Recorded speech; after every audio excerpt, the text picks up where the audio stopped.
কারণ নবী করিম সাল্লাল্লাহু আলাইহি সাল্লাম বলেছেন, মান কানা আখিরু কালামিহি ইনদাল মাউত লা ইলাহা ইল্লাল্লাহ দাখালাল জান্নাহ।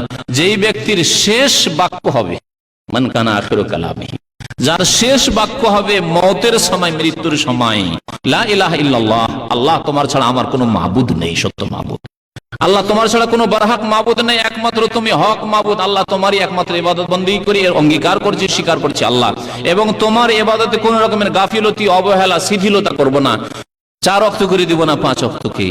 এই অঙ্গীকার নিয়ে যেই ব্যক্তি মারা গেল এবং এর প্রমাণ করার চেষ্টা করলো যে আমি প্রমাণ করছি আল্লাহ তুমি যে আমার মাবুদ এবং তোমার আমি ইবাদত বন্দেগী করছি, এর প্রমাণ দিচ্ছি 5 ওয়াক্ত নামাজ পড়ে, শেষখানে যদি কালেমা লা ইলাহা ইল্লাল্লাহ পাঠ করতে পারি, দাখালাল জান্নাহ, জান্নাতে প্রবেশ করবে। কেমন করে আপনি কালেমা লা ইলাহা পড়া তৌফিক পাবেন?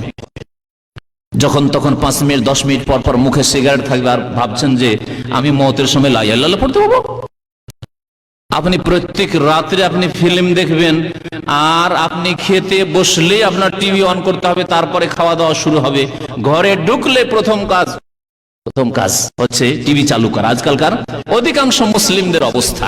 আর আপনি আশা করেন যে লা ইলাহা ইল্লাল্লাহ মুহাম্মাদুর রাসূলুল্লাহ পড়া আল্লাহ পাক তৌফিক দেবেন আপনাকে? আপনি ফজর নামাজ পড়লেন না, আর আপনার মতো লোককে আল্লাহ পাক রব্বুল আলামিন লা ইলাহা ইল্লাল্লাহ শেষখানে পড়া তৌফিক দেবেন? আর এই লা ইলাহা ইল্লাল্লাহ আল্লাহ পাক রব্বুল আপনাকে মৃত্যুর বলবেন। কারণ মুনাফিকরাও বলেছে, ইযা জাআকাল মুনাফিকুনা ক্বালু নাশহাদু ইন্নাকা লা রাসূলুল্লাহ ওয়াল্লাহু ইয়ালামু ইন্নাকা লা রাসূলু ওয়াল্লাহু ইয়াশহাদু ইন্নাল মুনাফিকিনা লাকাযিবুন। সূরা মুনাফিকুনের শুরুর দিকের আয়াতগুলিতে। অথচ মুনাফিকরা বলেছিল, হে মুহাম্মদ সাল্লাল্লাহু আলাইহি ওয়াসাল্লাম, ইন্নাকা লা রাসূলুল্লাহ, আপনি তো নিশ্চয় আল্লাহর রাসূল। কথা কি মিথ্যা ছিল? কথা তো মিথ্যা ছিল না, কিন্তু তারা যেহেতু শুধু দুনিয়ার ক্ষেত্রে কিছু পার্থিব স্বার্থ হাসিল করার জন্য এবং মদিনায় নিরাপদ ভাবে বসবাস করার জন্য, যাতে করে আমাদের বিরুদ্ধে কোন রকমের অ্যাকশন না হয় মুহাম্মদ রাসূলুল্লাহ সাল্লাল্লাহু আলাইহি ওয়াসাল্লামের পক্ষ থেকে, আমরা জানমাল নিয়ে হেফাজতে থাকি, কিন্তু আল্লাহর প্রতি ঈমান নেই, রাসূলের প্রতি ঈমান নেই। মুনাফিক অন্তরে কপটতা রেখে মুখে বলেছিল ইন্নাকা লা রাসূলুল্লাহ, সেজন্য আল্লাহ পাক বলেন ওয়াল্লাহু ইয়াশহাদু, আল্লাহ পাক সাক্ষী দিচ্ছেন, ইন্নাল মুনাফিকিনা লাকাযিবুন, মুনাফিকরা হচ্ছে চরম মৃত্যুকেরা। তো আপনি যখন নামাজ পড়বেন না, আপনি পাপে ডুবে থাকবেন, অন্যায় কাজ করতে থাকবেন, হারাম কাজ করতে থাকবেন, ফরজ ওয়াজিব ছাড়তে থাকবেন, আর বলবেন, আশা করবেন যে আল্লাহ কালেমা পড়া তৌফিক দাও, আল্লাহ আল্লাহ যদি মাঝে মাঝে জপতেও থাকেন, পড়তেও থাকেন, তো আল্লাহ পাক কি বলবেন? ইন্নাল মুনাফিকিনা লাকাযিবুন।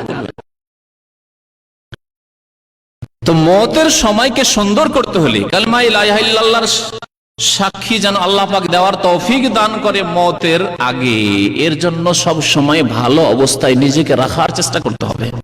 ভালো অবস্থায় থাকলে আল্লাহ পাকের দয়া হবে যে আমার মুমিন বান্দা, আমার নেক বান্দা, সুতরাং একে আমি ভালো অবস্থায় নেব, মালাকুল মওতকে ভালো অবস্থায় পাঠাবো। এবং অধিকাংশ সময় যদি আপনি নেকির অবস্থায়, নেক আমলের অবস্থায় থাকেন, আর বাকি কিছু সময় আছে জায়েজ অবস্থায়, হারাম অবস্থায় নয়। কারণ এমন কিছু সময় আছে যে সময় বৈধ অবস্থায়, জায়েজ অবস্থায় থাকতে হবে। জায়েজ অবস্থায় থাকলেও হাদিসে রয়েছে যে আপনাকে আল্লাহ পাক রব্বুল আলামিন ইবাদতের নেকি দেবেন, ইবাদতের নেকি দেবেন।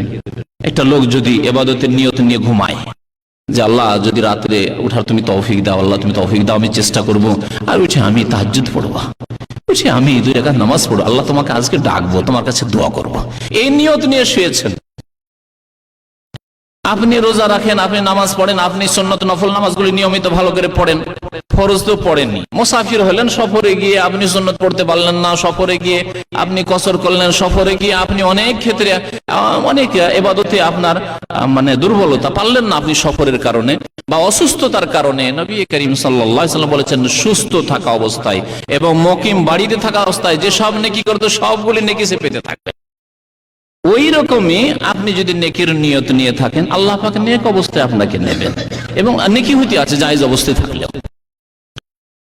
তো মওতকে স্মরণ করার উদ্দেশ্য হচ্ছে নেক আমলে তৎপর হওয়া, ভালো কাজে তৎপর হওয়া, আল্লাহ পাকের হকে যেন কোনো রকমের ত্রুটি না থাকে, মানুষের হকের ক্ষেত্রে কোনো ত্রুটি না থাকে। আপনার চোখের সামনে আপনি হিসাব করেন, নবী করিম সাল্লাল্লাহু আলাইহি ওয়াসাল্লাম বলেছেন, হাসিবু ক্বাবলা আন তুহাসাবু, তোমাদের হিসাব নেওয়ার আগে নিজের হিসাব নাও, যে আমার কাছে মানুষ কি কোনো টাকা পয়সা পাবে, কোন মানুষের কি আমি বেঈমানি করে রেখেছি, টাকা পয়সা জমি জায়গা ইত্যাদি। কোন মানুষকে আমি কষ্ট দিয়ে অন্যায় করে রেখেছি, আমার পক্ষ থেকে সীমা লঙ্ঘন বাড়াবাড়ি জুলুম হয়েছে, অন্যায় করে রেখেছি, তার সাথে কথাবার্তা বন্ধ করে রেখেছি, এবং আমার পক্ষ থেকে ভুল ত্রুটি এইরকম করে রেখেছি। এগুলি হচ্ছে নিজের মুহাসাবা করা, নিজের আত্মসমালোচনা করা, আত্মপর্যালোচনা করা এবং নিজের হিসাব নিকাশ কষা।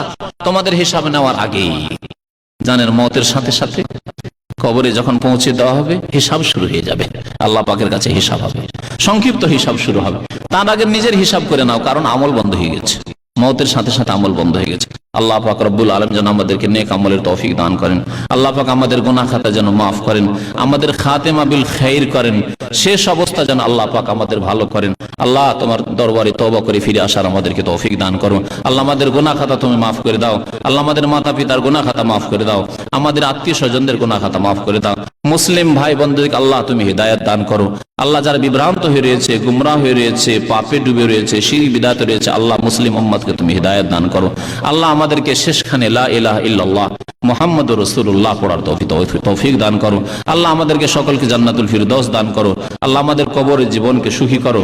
আল্লাহ আমাদের আত্মাকে তুমি ইল্লিনে স্থান দান করিও। আমিন ইয়া রাব্বাল আলামিন। ওয়া সাল্লাল্লাহু আলা নবিয়িনা মুহাম্মদ ওয়া আলা আলিহি ওয়া সাহবিহি আজমাইন।